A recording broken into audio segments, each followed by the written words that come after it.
What's up, y'all? It's your boy Vinnie-Dangerous, and I'm back with another installment of Dangerous Minds. We got a new episode. I got a slightly new setup. I'm trying some new things out, so hopefully this is improving, the quality for the watchers and the listeners. But today I got a special guest, multi-talented dancer, actor, director, writer, basically whatever you need her to do, she can do. It's the one and only Morgan Flowerchild. How you doing today? Hello. Hey, everybody. What's going on? Thanks for having me. Hey, thank you for coming on the show. I know that you're a very busy woman, so I really appreciate Yes. you taking the time out to speak with us today. Thank you. Because I know you got a lot going on that we're going to get into. The first thing I want to talk about was just kind of like your background. I know with a lot of the work you do, kind of, the conversations we had off camera, that a lot of the work you do goes into a lot of, personal life and kind of led you down this path. So kind of take us to the beginning, what kind of got your career started, where you're from, and then, kind of what led you to this point. Cool. So I'm originally from Westchester, New York. And there, my parents managed a band. So I was choreographing by like the age of 5. I was choreographing for my parents' band that they managed. And it was like dance was just a way for me to express myself. I also dealt with a little bit of stuttering, so I didn't like to talk. So dance was my outlet to be creative. Okay. And being born in the 80s, it was like the hip hop era was popping. So that's where my hip hop, the hip hop culture is like all in me. It's not going anywhere. You know what I'm saying? So it's crazy because once I got to kind of being a teen, just dancing on the block, just getting my friends together and creating performances for the block parties and things of that nature, I started dancing background for a lot of local artists in New York. And my parents, their jobs actually transferred, and I ended up doing my last couple of years of high school down south in North Carolina. And they asked me if I wanted to take drama or band. And I was like, band. Because, in New York, their bands don't play. We don't have HBCUs in New York. So you don't hear, hip hop music from a band like you would at North Carolina A&T or a FAMU HBCU band. So I actually was put in drama class, and my high school drama teacher found this talent that I had no idea I had. I didn't know that acting was in there. So I actually got a scholarship to North Carolina A&T State University, majored in theater. And there, my professors allowed me to choreograph some of the plays. And I mixed my love for choreography and, hip hop choreography, dance, theater, all of it together to start directing productions and choreographing big productions. So being a plus size woman, I've always had a little more weight to me. Even being a dancer, I was always like that fit girl. People be like, oh, look at a big girl, she could go, and I hated that. I hated being the big girl that could dance. So I started my own production company because I got tired of different rejection, not because I was a good dancer or being passionate. It was always like, oh, you're not the right size. You don't have enough technique. You're too hip hop. You're too street. So I was like, you know what? I'm going to mix my love for theater and my love for choreo and hip hop and that whole culture. And I'm going to put it all together to form what we call FlowerChild Productions, which is my production company. And that's a nice plug right there. Yes. I take raw talent into my production company because I feel like who I needed when I was, coming up is who I need to be. Be the change. So why not be the person who gets the talent, trains the talent to be dope, to do my work that I write and choreograph and put them out there to make money, doing hands-on projects. you know, so I have a nice team. We rock out North Carolina and Atlanta. Yeah, we travel as well. We've traveled with some awesome productions. Oh, nice. I know you've been a part of some, frankly, like legendary productions in the Atlanta area. Kind of tell us about some of the roles you had and like what were some of your favorite roles that you were taking on Oh when you got in the boy. theater? My transition to Atlanta was actually with a production called Beauty Shop, which is in the Mm, Smithsonian African American Museum for being the nice. top selling Black urban stage play in history. So Mr. Shelley Garrett, who is a legend, historical legend, y'all got to Google Mr. Shelley Garrett. He wrote Yes, Beauty he's Shop. somebody to know. He's Yes, definitely he a wrote and talented brother. directed. Somebody should know. Yes. So by the time I came around to audition as a dancer, he hired me as the choreographer and featured actress. So Wow. here I am coming from Greensboro, coming from New York to Greensboro to go to A&T and finish my education. And then I end up in Atlanta on stage with all these amazing celebrities. And I'm like, how did I get in this show? But I had to think, like, Morgan, you work for that, you know, you Hmm. work for this moment. Like, that's what you've been working so hard for. And to be doing 3 things on tour. Hmm. And also my dancers were asked to come on tour as well. So the team that I was talking about from Greensboro, Hmm. 8 of my dancers came on tour, and that was beautiful. Like, it was amazing. So that's the first production that actually transferred me to Atlanta. And Hmm. then after that, Mr. Shelley Garrett passed away. God rest his soul. We miss him so much. It's because he was a mentor. He taught as he directed. He Hmm. wasn't just a playwright director. He taught, he nurtured the artist in you. He made sure that everything that you're good at shined on stage. And I'm sitting here like, I'm sitting next to Kim Whitley, and she's on stage, and I'm being coached by the person that discovered her. You know what I Wow. mean? Like, amazing. So we miss Mr. Shelley Garrett. But when that tour ended, I auditioned for a production called From Porn to the Pulpit. And the name is, you know, a lot of people be like, oh, what's that? Porn. But it's an inspirational production. I don't like to call it a gospel play or anything like that, because it's a very inspirational play Hmm. about very popular evangelist Danielle Williams McCord, Okay. who has been all over the place, all over television. She was actually molested at the age of 8. She Mm. was a stripper at a very young age. She prostituted, was in the porn industry, and she is now an evangelist who is out in the world internationally changing lives. Mm. So she had an abusive mother, a verbally abusive mother who was an alcoholic. And I got the role of her mother. Wow. So that was that was definitely me stepping out into my acting, you know. We were actually I was on stage with Darren Henson in one show. Young Jock joined us as well. Mm. Um, so I worked with some pretty awesome people in these productions, and playing her mother was my favorite role. And Ah, okay.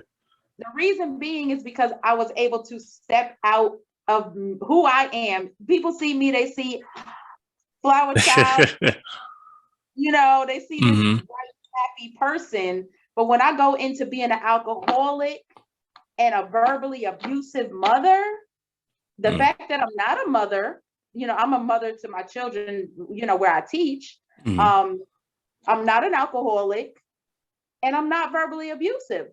So playing that role, playing that character, I Mm. love transitioning into that because I got to be somebody that I'm not.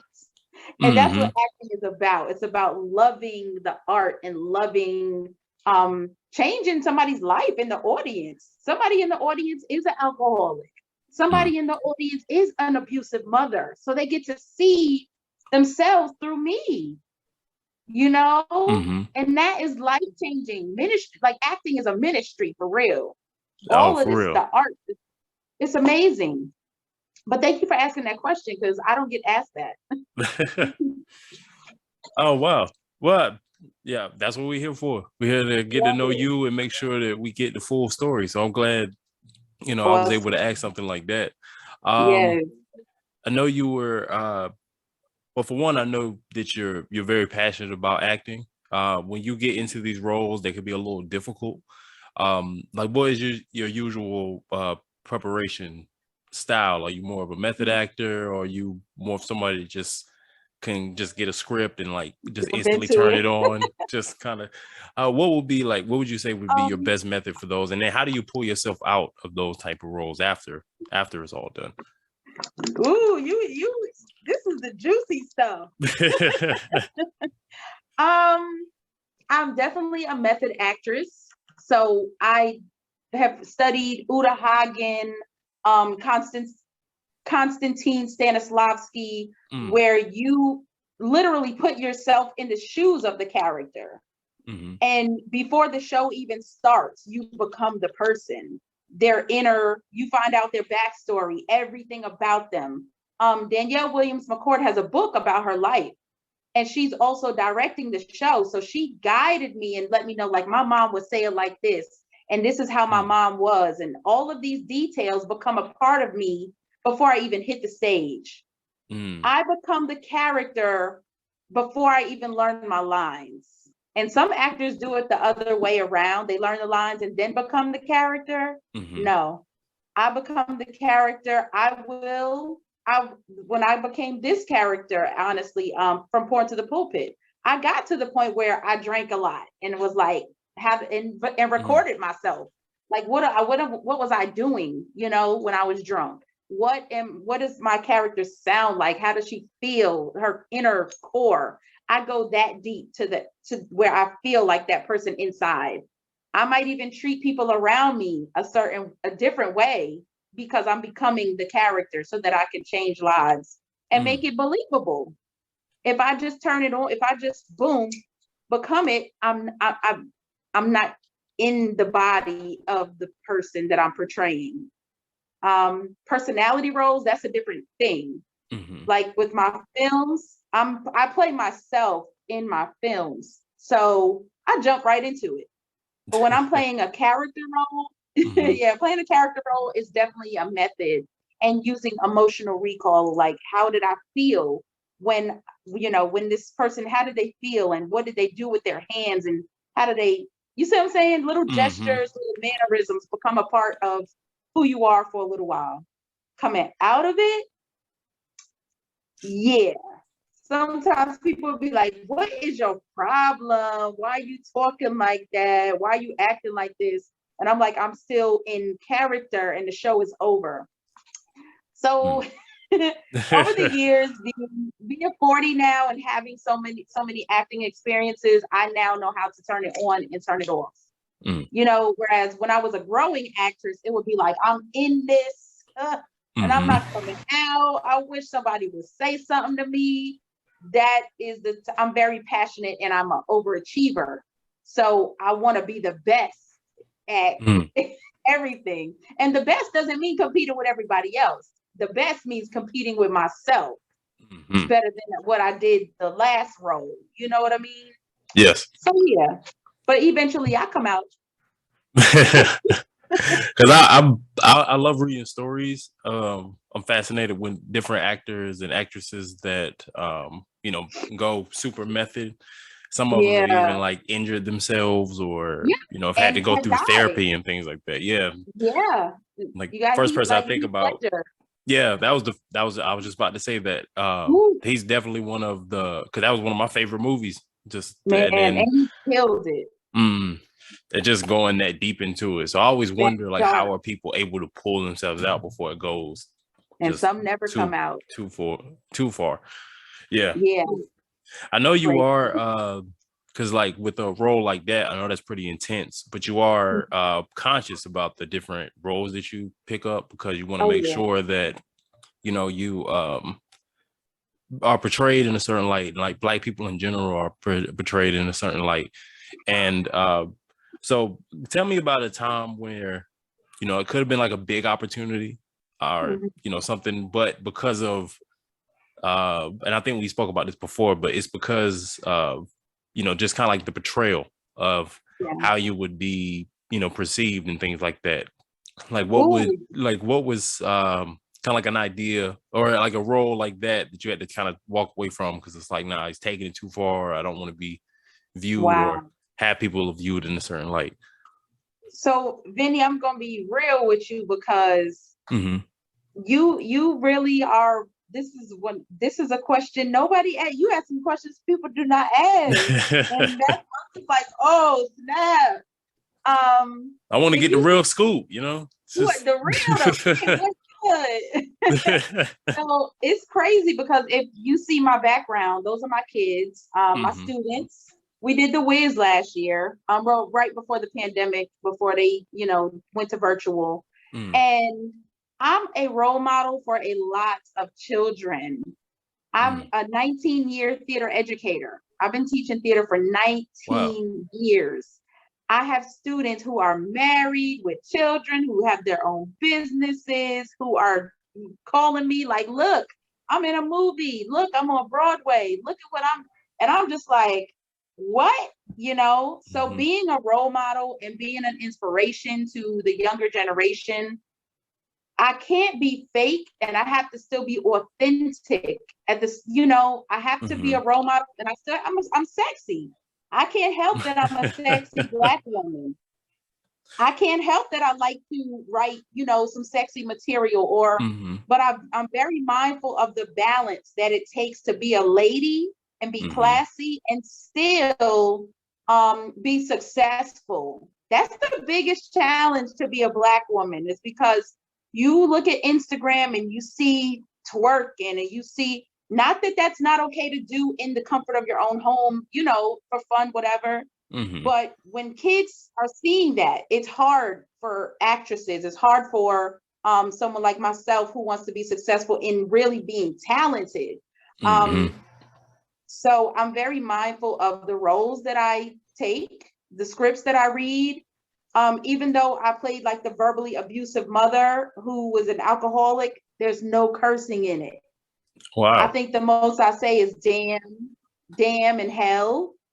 But the character's still so real. Then I auditioned for a very big television show that everybody in the world watches right now. Someone called me and said, Morgan, you'll be perfect for this role. And all you got to do is do the side, you know, learn the side and then show up to the audition or whatever. It was in Atlanta. I was like, oh man, yeah, here's my break. You know what I'm saying? I got that script. That character was nude. That character was cursing every 5 seconds. And you think to yourself, this would have been the role to take your career to the next level. But it's also a role that I could have taken to totally kill my reputation at the same time. So it's not about the money for me, but the legacy. The legacy I'm leaving for not just me, but all of these superstars that are going to come behind me and say, Miss Flowerchild was my acting coach. Miss Flowerchild got me this opportunity. Miss Flowerchild went and do that and put herself out there like that. I'm a lady. You know what I mean? So it's hard. And I get music from a lot of like trap artists that want me to direct their music videos or want my dancers to be in their videos. And I have to say, I don't think this is, you know, for us. And I'll say, hey, call this choreographer. And I love giving opportunities to other choreographers because there's an audience for that. Yeah. But that's not my audience. My audience is the 40, you know, 30 and up women who want to feel that self-love and they're classy and they're working and they're sophisticated, but they still hip hop at the same time. Like, don't get it twisted, you know? So I have to remind people sometimes, like, yeah, I'm classy and I'm very sophisticated. I'm a businesswoman, but I'm also, I was born in 81. Like you can't escape that hard, that edgy woman in me. You know what I mean?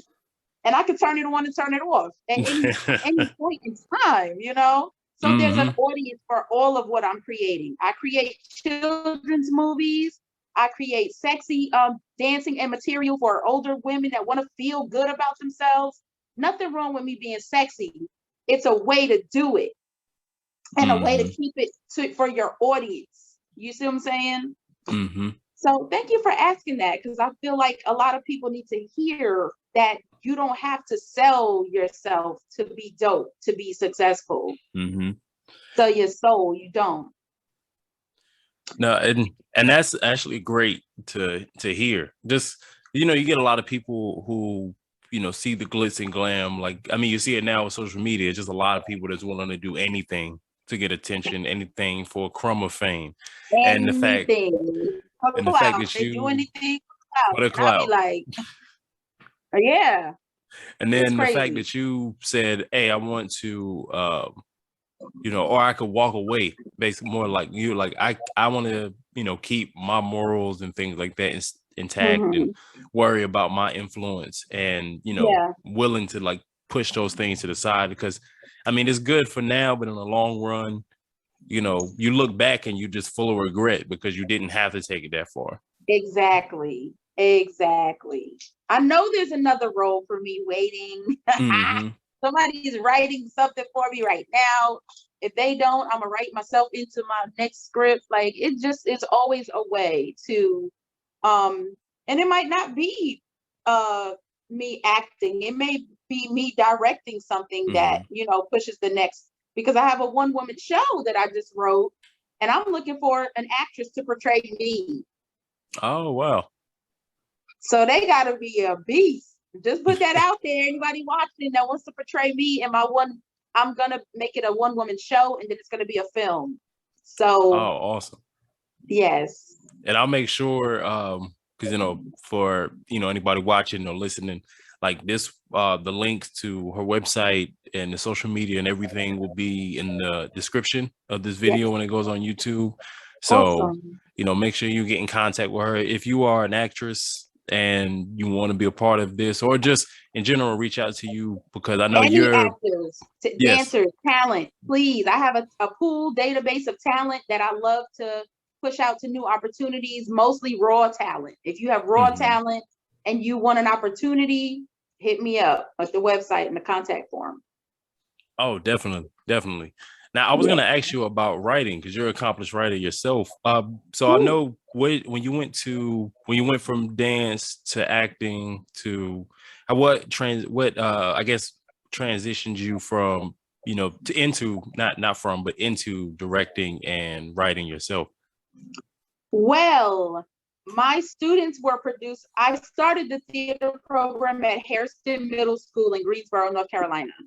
Okay. In 2006, I started the theater program, and my students were we produced some big, like the whole Greensboro community would come to these big shows at Hairston. We had this big amphitheater, and people would be like, I'm not coming, parents wouldn't come to the parent conferences, but they come see their babies perform. You feel me? So we did The Wiz, we did all these awesome comedies. We did Romeo and Juliet and put an urban spin on it. I mean, and people would come from everywhere to see our productions. So that caught on to Mr. Rasheem Kilo Pugh, who co-wrote The Miseducation of Lauryn Hill. He has a Grammy for that album. And he saw what I was doing with my students, and he was like, I want to do a kids film with you. I want to partner. Let's produce, direct, write, and let's get your students in these films. So I partnered with him, and we created It Takes a Village 1, It Takes a Village 2, and Find My Way, and my new docufilm.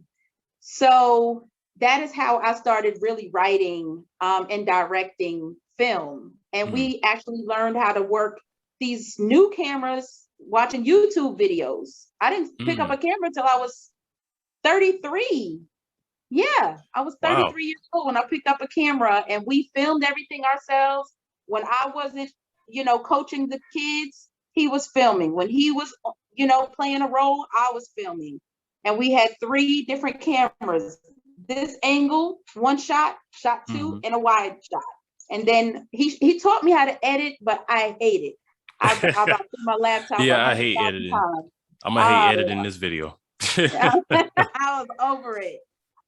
So yes, that was my beginning of plays, and I've always written plays since I was a little girl. And my teachers would be like, okay, now get your friends together, put it together. We're gonna do it for Black History Month, and little stuff like that. So I was like, somebody asked me to do a film. I was like, what? I'm prepared. Let's go. So and the directing started, of course, with choreography, because choreographers are directors. Minus the dialogue, you gotta add the dialogue. And I've always been a visionary. I see things in my head that I want to execute. And being an executor, you're like, oh yeah, let's go. I want you right here. I want you over here. And the writing, directing, it all just came together. It just worked for me, as a business owner. So yeah. That's awesome. And then it's nice to see how your story is like this talent, you were able to turn this into something else, and then just continue to expand your brand and your empire like that. That's really dope. Yes, thank you.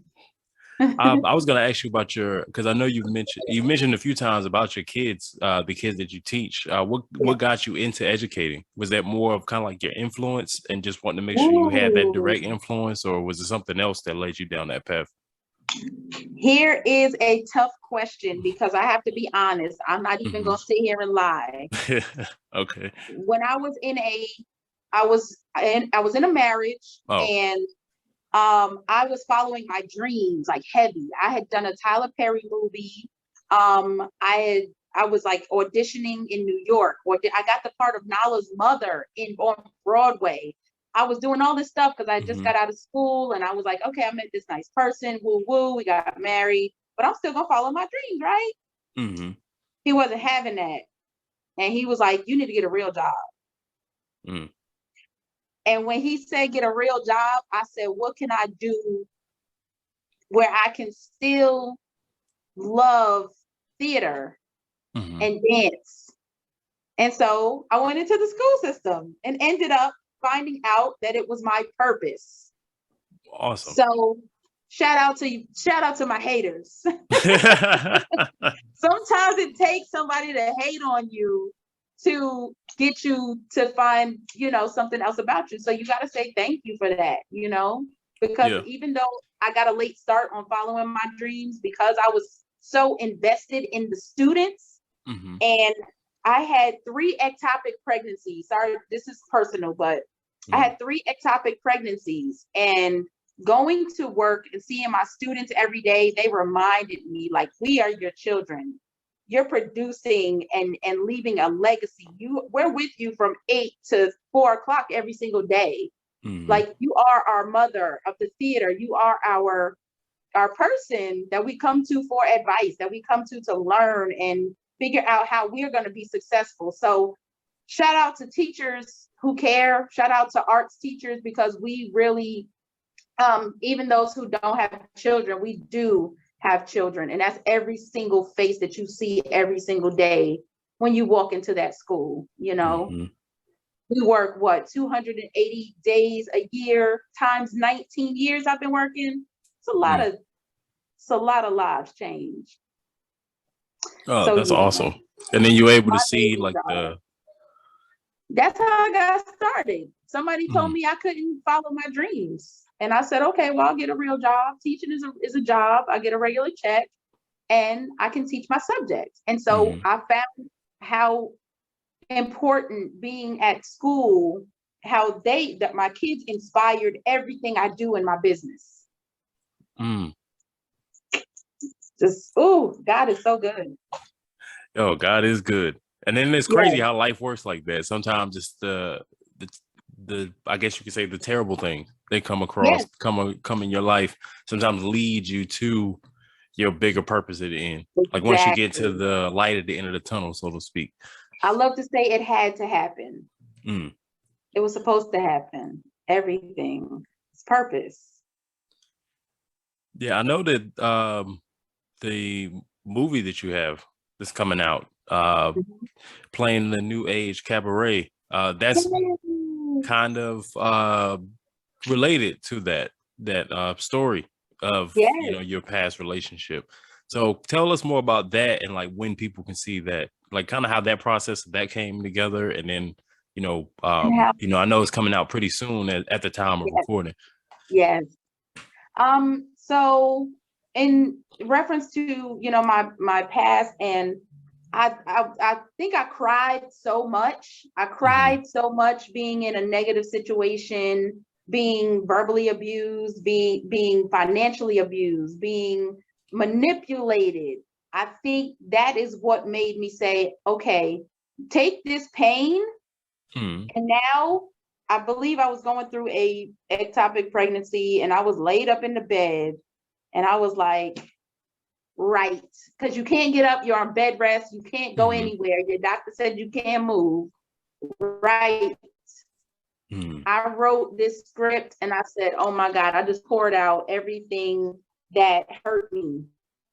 And I did it as a debut in Greensboro. I sold out 3 showings at the debut. It was at Wow. Revolution Mill. It was at this beautiful space in Revolution Mill. For those that are familiar with Revolution Mill, awesome friends, Paper to Film nonprofit. They actually sponsored it, and I Awesome. did it, and everybody loved it. I was like, "That's my story, y'all." And I didn't want people to know that it was about me. Hmm. So I loosely based it off of, you know what I'm saying? I Hmm. created some little fabricated some little things in it.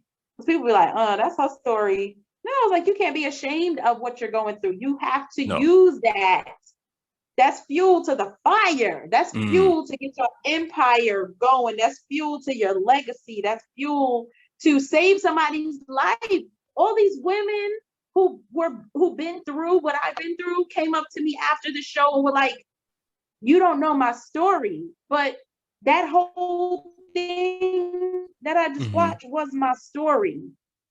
I Mm. went through all of that and I didn't know how to deal with my depression. Me being a beautiful woman, and you have a man telling you nobody gonna want you. You can't be a dream. Why are you dreaming? Why are you following your Mm. dreams? No, you can't do this and you can't do that. I need to, and it's like, you're right, I can't. Literally, there are professional manipulators in the world. And you Hmm. have to know, like, you have to love yourself enough to say, I ain't gonna be in this relationship.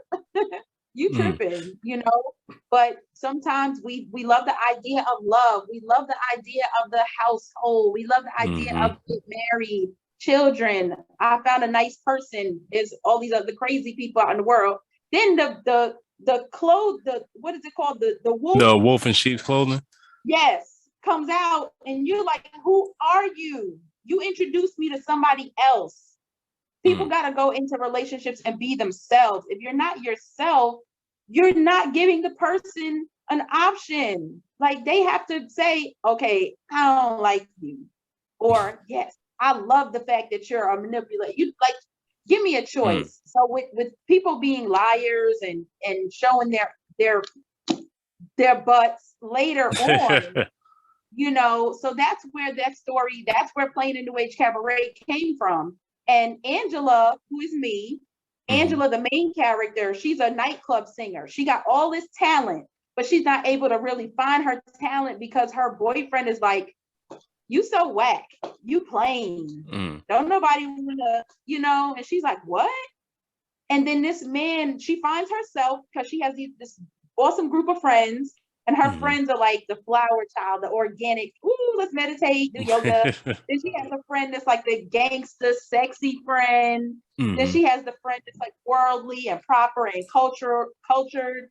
And so through song and dance, of course, through song and dance, they tell Angela's story. And then this guy comes in her life and he's like, girl, you beautiful. Everything about you is what? Hmm. Like, he couldn't appreciate you. I love you. I love everything about you, your quirkiness, your hair, your natural, your body. But he couldn't see that. And he finds out later Yeah. Oh, y'all gotta watch it. Okay. I was about to say, don't give them too much. You're like, they gotta pay Much. for it. Y'all gotta watch it. So yes, we're gonna premiere it in Greensboro the beginning of December. Y'all have to go to the website so y'all can stay updated with what's going on. And we have an Atlanta premiere February 12th, and that's gonna be big. I'm doing a film festival February 12th. Oh, so, awesome. Yeah. Yeah, I'm definitely gonna be tuned in for that because I can't wait. From the synopsis you just gave me, I'm excited for it. I'm ready to watch it. Yes, I'm excited. And I know you and we're also being. Oh, go ahead. Oh, we're gonna actually do that virtually. So if you're not at the North Carolina premiere or the Atlanta premiere, we're also gonna do a virtual premiere where people can download it and watch it at home. Nice. I was also gonna ask, I know you also have something else coming up in Atlanta at the Atlanta Black Theater Festival. Yes, that's what I'm working on at the moment. I am actually directing Shanosha Jordan's new production called Single, Looking for Love. Okay. That's going to be at the Atlanta Black Theater Festival, October 29th. It's a love story. It's a romantic comedy. And what's amazing to me is that it's a stage reading. So it's not a full out production. And when people call me, they say, hey, a stage reading is a stage reading, but we want that FlowerChild pop on it. We want to put that FlowerChild stank on it, put the stank on it. So that's what I'm doing is I'm going to put the stank on it, and it's going to be popping and colorful and bring it to life. That's my slogan is bloom, give it life. Oh, so that's awesome. That's why people, that's what, if you hire me, that's why you hired me, because you want to bloom and give it life. So y'all come get y'all tickets. abtf.org. abtf.org is where you can get your tickets for the Atlanta Black Theater Festival. Okay, awesome. And I'll make sure that all the links to everything, make sure you are at the Atlanta Black Theater Festival. Make sure that you check out Playing in a New Age Cabaret when that premieres and that is out. Thank you so much for joining the show today and blessing us with your presence. This was a fun interview, and speaking with somebody with your talent and background has been like a pleasure. So thanks. Awesome. Thank you so much, Vinny. I had an awesome time. Oh, so I had a great time too. Before we wrap it up, I want to make sure, is there any what would you say would be kind of some last words you want to leave with the people when they're going to a premiere or a production from Morgan Flowerchild? What would be the one thing you want anybody that sees your work to take away from it? Definitely take away the inspiration. Be inspired, be motivated. Anything that I produce is it's going to have a message, and I need you to pay attention to the messages, the underlying meanings, because it's not always going to be one message. It's going to be multiple messages, and everything that I do is meant to save or change a life.